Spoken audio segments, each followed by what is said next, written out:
Here are some tips for how to read an academic article.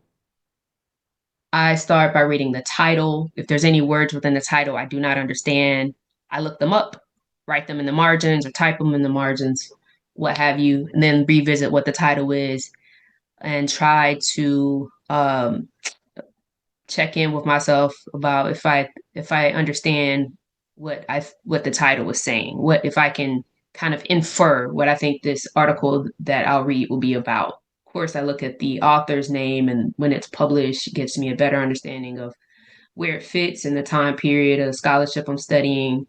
Next, if there's any quotes, definitely read the opening quotes. Do the exact same thing I did for the title that I'll do for the quotes. If there's words I don't understand, I'll look them up, write them in the margins, make sure I understand what the sentences are. If I don't, I'll maybe write questions in the margins. Those are things that we could bring to class and ask the professor, ask other classmates to talk about.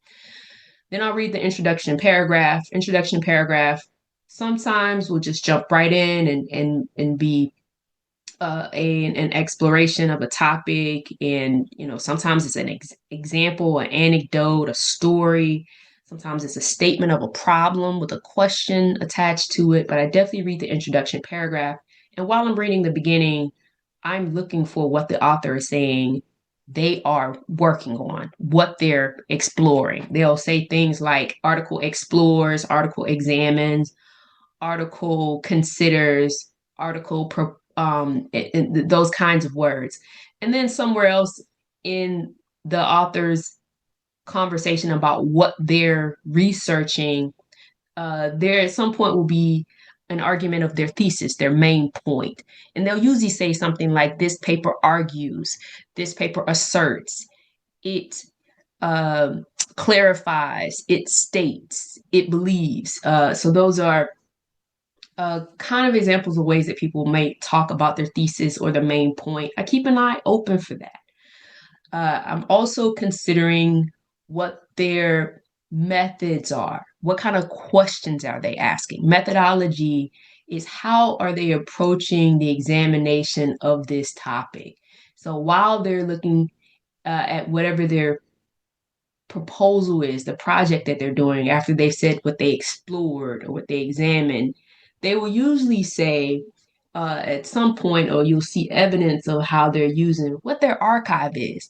What resources are they studying to make their argument? What are they diaries? Are there photographs? Are there oral histories? Newspaper articles? Government reports? They'll tell you. So that's the archive. Like, what kind of records are they using? And the methodology question is, how are they applying those records? How are they using it? It's the answer to the question of, you don't just find things listed in an archive and just quote it because you don't know the context. So methodology is also like, how are you approaching the scholarship? What questions are you asking? What resources are you using to further examine that archive? And of course, there's supporting evidence. So if you found the thesis where they say, I argue, I assert, then the supporting evidence shows is somewhere listed within the body of this text. It'll say, there'll be examples. I argue this, for example, blah, blah, blah, blah, blah, blah, blah, blah.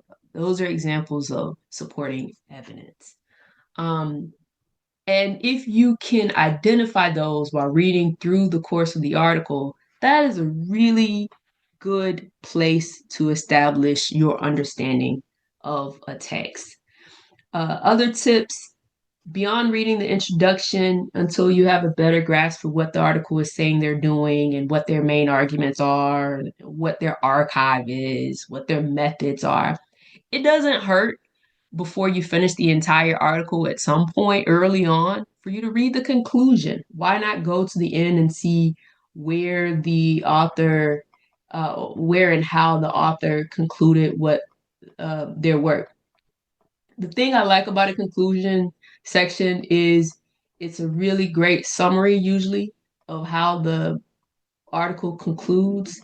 The authors usually restate their thesis, and they make clearer sometimes in the conclusion what their main points are and their supporting evidence, sometimes it's clearer in the conclusion than it is even in the introduction or in the middle. And so that way, before you've read the whole thing, you have an understanding of what's generally speaking happening with this work. Then, of course, I am a fan of reading the topic sentences. The first sentence of every paragraph is called a topic sentence. And when I say the first sentence of every paragraph, that's to show you a flow. This sentence isn't a, it's called a topic sentence, but this sentence opens with a quote. But this next one, where you see this article explores these apparent paradoxes and their import for understanding the process of emancipation as it unfolds unevenly on the ground in a particular place at a particular moment. That is a topic sentence. And, taken out of context without us having read this above paragraph, it may sound confusing, but after having read the first part of that paragraph, the first paragraph, then it would make more sense. And so then the next topic sentence is, to the struggle for freedom, enslaved women brought knowledge and organizational skills and strengths informed by their gender and their unique access to the planter's world. That's another topic sentence. So the topic sentence, the first sentence of each paragraph tells you what the following remainder of the paragraph will be about. And it usually, the rest of the paragraph just gives you various types of examples and takes you through the various contours, meaning um, the the nuance layers of the same concept. So if you do this reading in this method in this way, I think it may surprise you how much easier it is to talk about the readings in class, and how much easier it is to really identify questions you may have about the readings. The biggest thing is to open these articles, check out the title, engage in the intro, figure out what you think the thesis is based off of some of these examples. What kind of archive are they using? What kind of methods are they using? What's their supporting evidence? And week to week to week, you'll find that if you practice this type of reading, your reading will get better, stronger, deeper, and you'll be in a stronger position to interact with these types of articles moving forward.